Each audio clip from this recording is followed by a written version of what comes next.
ሲል አምላክ ወዴት ነህ አንተ? ሲል አቤት። ወዴት ነው ጥለህ የምትሄደው? እረፍት ወደማገኝበት ቦታ። ከቤትና ከሚስት የተሻለ ሰላም የሚሰጥህ ቦታ? ቤቴማ እንደ እሳት ይፋጅ ከጀመረ ቆይ። ምን ማለት ነው? በቤቴ መቀመጫ ሳጣሽኝ ያልከኝ ነው? አዎ፣ ቤቴን እንድጠላው እያረግሽኝ። ለምን ቤትህን ብቻ? እኔስ አላስጠላሁም? አፍቅሬሽ ነው ቃል ኪዳን የሰጠሁሽ። እስከ መጨረሻው አብሬሽ ነው። በትንሽ በትልቁ ከፍ ዝቅ የሚል ስሜት የለኝም። ጥሩ፣ የምትወደኝ ከሆነ ወደ ቤት ተመለሳ። ተያለቅም ማለት አንድ ነገር አልመለስም። ለምን? እኔም አንቺም ትንሽ እረፍት ያስፈልገናል። ለዛ መሄድ አለብን። የት ወጣህ የት ገባህ ስለምልህ ነው? ስልክ ባወራ ቁጥር ስለምቀና ወይስ ቤት በገባህ ቁጥር ስልክህን እየተቀበልኩ ስለምፈትሽ?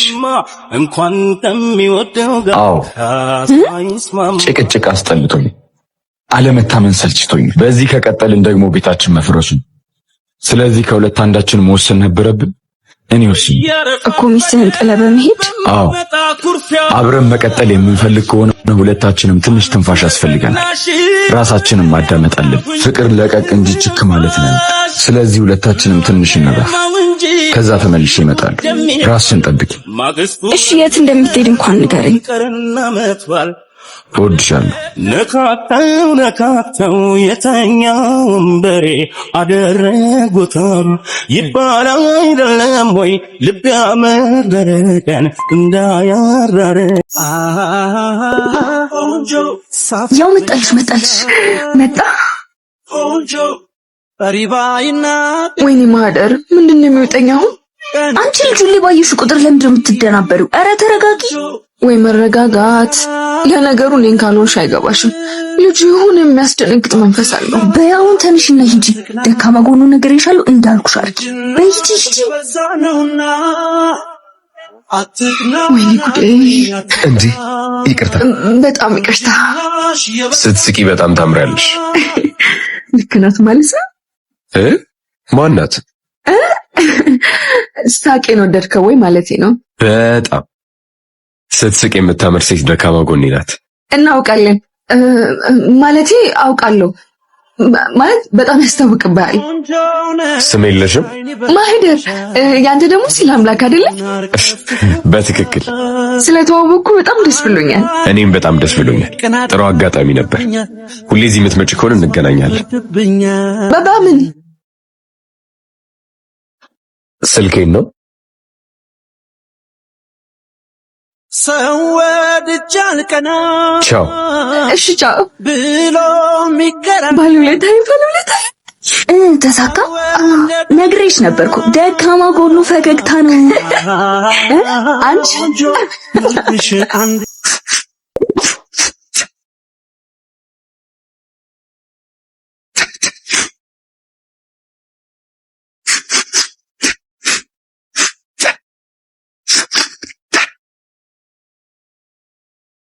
ለገፋረክሽው ረሳሽው ልቤ ጎዳሽን።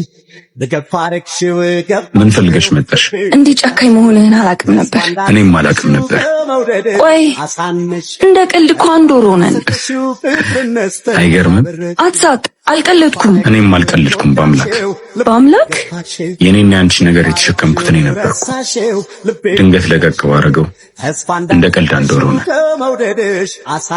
በጣም ይገርማል እንጂ ብትወደኝማ አንድ ወር ሙሉ ዝም ስንባባል የሆነ ነገር ታደርግ ነበር። ምን እንዳደርግ ነበር የፈለግሽው? በፊት ስታደርግ እንደነበረው ነው። እስከ መቼ ነው ሹሩሩ እያልኩሽ እንድንቀጥል የምትፈልጊ? ምን ማለት ነው? እኔ ሹሩሩ በለኝ አላልኩህም። ማድረግ ያለብህን ነገር ግን አልነግርህም። እኔም ነገር ያስፈልገኝ ማድረግ ካለብኝ በላይ ለአንቺ ብዙ ነገር አድርጌያለሁ። አንቺ ግን ምንም ይገባሽ አይደለሽ። ከዚህ በኋላ ይበቃል። ሲል ይገባኛል፣ በደንብ ይገባኛል። ይሄ ሁሉ ቀን ያላንተ በጣም ከብዶኝ ነበረ። የሚያስቀኝ ሰው የለ፣ በየቀኑ የሚጨቃጨቀኝ ሰው የለ። ማንን ነበር በስልክ ስታወሪ የነበረው? እኔ እያለሁ ከሌላ ወንድ ጋር አታወሪ አላልኩሽም ነበር? እውነት በጣም ናፍቀኝ። ዳግመኛ እንድታቅፊኝ አልፈልግም። የኔ አንቺን ማፍቀር የሚገባሽም የሚገባሽም ሴት አይደለሽ። ከዛሬ ነገ ትሻሻያለሽ። አንድ ቀን ይገባሻል እያልኩ መድረሻውን ማላቀውን ፈረስ ብቻዬን ስጋለብ ነበር የቆየሁት። አንቺ ግን ምንም አይገባሽም። ከሰጠውሽ ብዙ ፍቅር ይልቅ የታየሽ ሳቅና ኩርፊያ ጨዋታዬ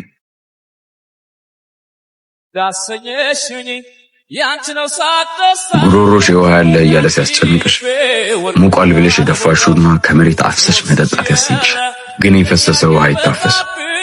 ፍቅሬን መረዳት ሊያቅትሽም በዚህ ልክ ነገር የማይገባሽ ሰው ትሆኛለሽ ብዬ ግን አልገምትም። ከዚህ በላይ አትሰባብኝ፣ ሂጂ። ምን ሐሳብ አለብሽ ሳትከተተኝ? ምን ሐሳብ አለብሽ? ብራዘር ናያግዥን እስኪ ደፋ አስበዋል። እንዲህ ዘንጬ መኪና ስገፋ በእናትህ ስራ ረፍዶብኝ ነው። እባክሽ እኔ በእናትህ ለሁለት ከብዷቸው ነው እኮ። ኧረ ምንም ችግር የለው። ግፋ ኧረ ግፋ እንጂ ግፋ እንጂ ምን ታይኛለህ? ሴት የላከው ምን አይፈራም አሉ። ተነስቷል አሁን። ትንሽ ሞቅ እስኪል ጠብቂው፣ ከዛ መሄድ ትችያለሽ። በጣም አመሰግናለሁ። እሺ። ኧረ ምን አረኩኝ ደግሞ ለዚች? ውይ ልብስህን አቆሸሽኩብህ። ይቺ መኪና ሁሌ እንዳስቸገረች ነው። ይህን መልክ በየቀኑ እያየች ባትነጫነጭ ነበር የሚገርም። እንደውም በጣም ቻይ ናት። ኧረ እባክህ በቃ ሊድ አስረፈድሽኝ። ነገ ካስቸገረችሽ ቤት ያኛውን መጥቼ እገፋልሻለሁ። ኧረ ቢያንስ ልሸኝ ሌላ ቀን። ፋንቺ ለምን ስራት አይልሽ?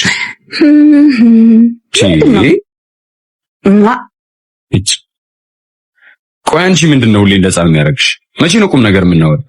አንተ በፈለከው ጊዜ። የኔ ፍላጎት ብቻውን ምን ይሰራል? አንቺ ሁሌ እንደዛ ነው የሚያደርግሽ አብረሽኝ ስትሆኝ። አንተ ደግሞ እና ሕፃን አይደለው እንዴ? እየቀለድኩ አይደለም። አንተ ሲላ እንዴ ይሄ እኮ መታደል ነው። እንዴት? ካንተ ጋር ሲሆን ነፃነት ይሰማኛል። የሚሰማኝን ስለማላወራ ደግሞ ሕፃንሽ ብለህ አታስብ። ማለትማ ምናልባት ውስጥ ያለውን ህመም በሳቅ እየሸፈንኩት ይሆናል እኮ። ለምን ትዋሻለሽ? እኔ እኮ ህመምሽን መረዳት እፈልጋለሁ። እሺ አንዴ ልሳምሽ። አንተ ቆንጆ ሰው አግኝቼ